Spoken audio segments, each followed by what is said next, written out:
शक्ल में इंशाअल्लाह तबारक व तआला आपके सामने पेश करेंगे। अब्दुल रहमान अपने साथियों के साथ दर्जा शशों, ये 6 क्लास के हैं।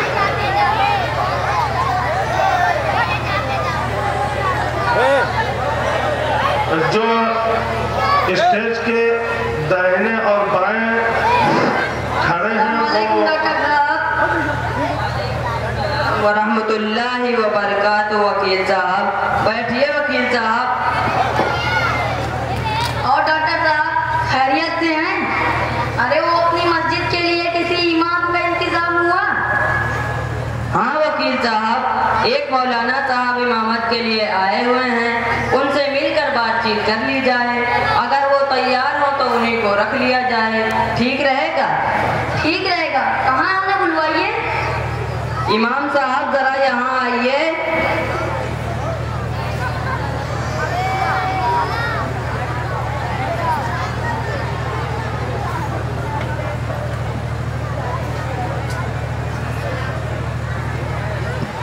अस्सलामुअलैकुम वरहमतुल्लाहि वबरकातुहू। वालेकुम अस्सलाम वरहमतुल्लाहि वबरकातुहू। मौलाना साहब, इससे पहले भी आपने कहीं इमामत की है? जी वकील साहब, मैं अपने कस्बा की एक मस्जिद में इमामत करता था, लेकिन वहाँ तनख्वाह मुनासिब नहीं, उतने में हमारे घर की ज़रूरियात पूरी नहीं हो पा रही थी, जिसकी वजह से मैंने वहाँ छोड़ दिया और यहाँ दिल्ली चला आया, ताकि हमारी तनख्वाह में इजाफा हो जाए और खाली वक्त में कुछ ट्यूशन वगैरह पढ़ा लेंगे, जिससे हमारे घर की मुश्किलात दूर हो जाएगी। मौलाना साहब कुछ तिलावत करके सुनाएं। जी ठीक है। औज़ु बिल्लाहि मिनश शैतानिर रजीम। बिस्मिल्लाहिर रहमानिर रहीम। कुल हुवल्लाहु अहद अल्लाहुस समद लम यलिद वलम यूलद वलम यकुल लहू कुफुवन अहद। माशाअल्लाह माशाअल्लाह, बहुत उम्दा किरात है आपकी। वहाँ आपकी तनख्वाह कितनी थी? डॉक्टर साहब, वहाँ पर मेरी तनख्वाह 3000 रुपए महाना थी। देखिए मौलाना साहब, यहाँ आपकी तनख्वाह तो ज़्यादा होगी, लेकिन कुछ शराइत होंगे। अगर आप उन शराइत को मानेंगे और अमल करेंगे तो आपको मुस्तकिल इमाम रखा जाएगा, वरना कुछ दिनों तक आजमाने के बाद आपकी छुट्टी कर दी जाएगी। वकील साहब, वो शराइत क्या हैं? बजा होंगे तो अमल करूँगा। वो शराइत ये है कि आप बिला ज़रूरत मस्जिद के बाहर नहीं निकलेंगे। नंबर 2, वक्त की पाबंदी करनी होगी। नंबर 3, 4 महीने में घर जाने की छुट्टी मिलेगी, सिर्फ 5 दिनों के लिए। नंबर 4, ट्यूशन पढ़ाना मना है, यहाँ के लोगों से ज़्यादा ताल्लुकात नहीं रखेंगे। नंबर 5, कमेटी के लोगों की इज्जत करनी होगी। कमेटी के अरकान जिस काम के लिए कहे फौरन करना होगा। नंबर 6, मस्जिद की सफाई, मस्जिद के बैतुल खला व इस्तिंजा खाना की सफाई आप ही को करनी होगी, गंदगी बिल्कुल बर्दाश्त नहीं की जाएगी। नंबर 7, घर जाने की छुट्टी सदर साहब से लेनी होगी, और भी बहुत सी शराइत है, बाद में बता दी जाएगी। और वकील साहब, मेरी तनख्वाह कितनी होगी? मौलाना साहब, तनख्वाह 10,000 रुपए से शुरू होगी। मौलाना साहब, आपके कितने बच्चे हैं? वकील साहब, हमारी 2 लड़कियां और 1 लड़का है। डॉक्टर साहब, 10,000 रुपए बेहतर है, क्योंकि इनका परिवार बड़ा है। अस्सलाम वालेकुम रहमतुल्लाहि व बरकातुहू। वालेकुम अस्सलाम वरहमतुल्लाहि व बरकातुहू। आइए आइए मास्टर साहब, बहुत अच्छे उपराए हैं, बैठिए।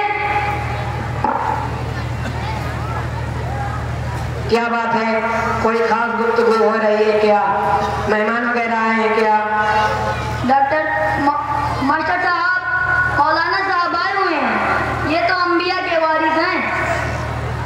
मास्टर साहब, ये जिला रायबरेली के कस्बा परसदेपुर से आए हैं इमामत की गरज से। अच्छा अच्छा, माशाअल्लाह। मुझे तो इन बेचारे इमामों के ऊपर बड़ा तरस आता है। क्यों मास्टर साहब, क्यों तरस आता है? क्योंकि ये बेचारे 5 वक्त की नमाजें बड़ी पाबंदी से अदा कराते हैं, सर्दी हो या गर्मी वक्त पर हाजिर होते हैं, और तनख्वाह इतनी कम होती है कि जरूरियात जिंदगी के लिए नाकाफी होती है।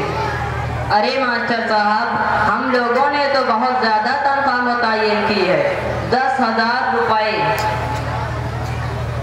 वकील साहब, आप बुरा न मानिएगा तो मैं आपसे पूछना चाहता हूँ कि आपकी तनख्वाह कितनी है?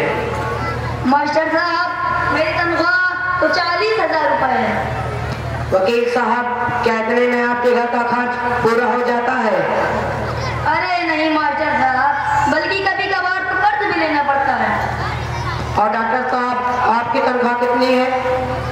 मास्टर साहब, मेरी तनख्वाह तो तकरीबन 50,000 रुपए है। इतनी आमदनी में तो आपके घर का खर्च खूब आराम से पूरा हो जाता होगा। नहीं मास्टर साहब, बड़ी मुश्किल से पूरा होता है। बड़े अफसोस की बात है कि आप लोगों की 40 और 50,000 रुपए तनख्वाह के बावजूद खर्च पूरा नहीं होता, और इमाम को 10,000 रुपए देकर सोचते हो कि इमाम का हक अदा कर दिया। क्या इमाम के बीवी बच्चे नहीं? क्या इमाम के बीवी बच्चे खाना नहीं खाते? क्या इमाम के वालिदैन नहीं? क्या इमाम के बीवी बच्चे बीमार नहीं होते? क्या इमाम के रिश्तेदारों में और उनके बच्चों की शादी ब्याह नहीं होती? क्या इमाम का हक नहीं कि वो भी खुशहाल जिंदगी गुजार सके? क्या इमाम गाड़ियों से चलने का हक नहीं रखता? क्या 10,000 रुपए में ये सारी जरूरियात पूरी हो जाएंगी? एक तरफ आप उलमा को अंबिया के वारिस भी बताते हो, अगर इतना ही एहतराम है तो तनख्वाह देने में आप लोग कंजूसी क्यों करते हो? आप सोचिए जरा, आप लोगों के घर का खर्च 40 और 50,000 रुपए में नहीं होता, और इमाम के घर का खर्च 10,000 रुपए में कैसे पूरा हो जाएगा? मेरे दोस्तों, एक वाकया मैं आपको सुनाता हूँ। एक बादशाह था, उसने ये ऐलान किया कि जो शख्स मेरी हाथी को रुला देगा उसे मैं बहुत बड़ा इनाम दूंगा। लोगों ने बहुत कोशिश की लेकिन हाथी को रुला न सके। फिर एक मौलवी साहब आए और उन्होंने हाथी के कान में कुछ कहा और हाथी चिंगार मारकर रोने लगा। लोगों ने पूछा कि मौलवी साहब, आपने ऐसी कौन सी बात कह दी कि हाथी रोने लगा? इमाम साहब ने कहा, मैंने कुछ नहीं कहा, सिर्फ अपनी तनख्वाह बताई है। मेरे दोस्तों, एक जंगली जानवर भी मौलवी की तनख्वाह सुनकर रोने लगा, लेकिन आज का ये इंसान जिसके उलमा के बगैर कोई काम मुकम्मल नहीं होते, लेकिन इसके लिए कोई हमदर्दी नहीं, उनको अपना गुलाम समझता है, वही यहाँ 10,000 रुपए देकर सोचता है कि हमने इमाम का हक अदा कर दिया, और उस पर फख्र भी करता है। हर जगह ये तनख्वाह होती है, वह मस्जिद हो या मदरसा।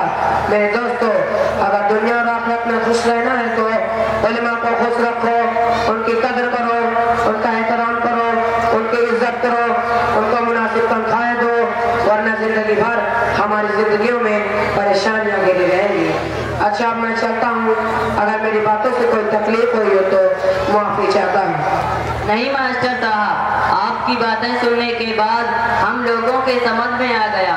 अब हमने ये तय किया है कि मौलाना साहब की तनख्वाह 20,000 रुपए होगी और उनका भरपूर ख्याल रखेंगे।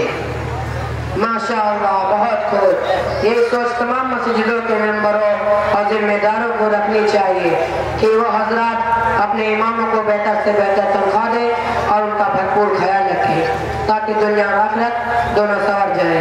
अच्छा डॉक्टर साहब, अब चला जाए? ठीक है मास्टर साहब, अब चला जाए। अस्सलाम वालेकुम रहमतुल्लाहि व बरकातुहू। वालेकुम अस्सलाम।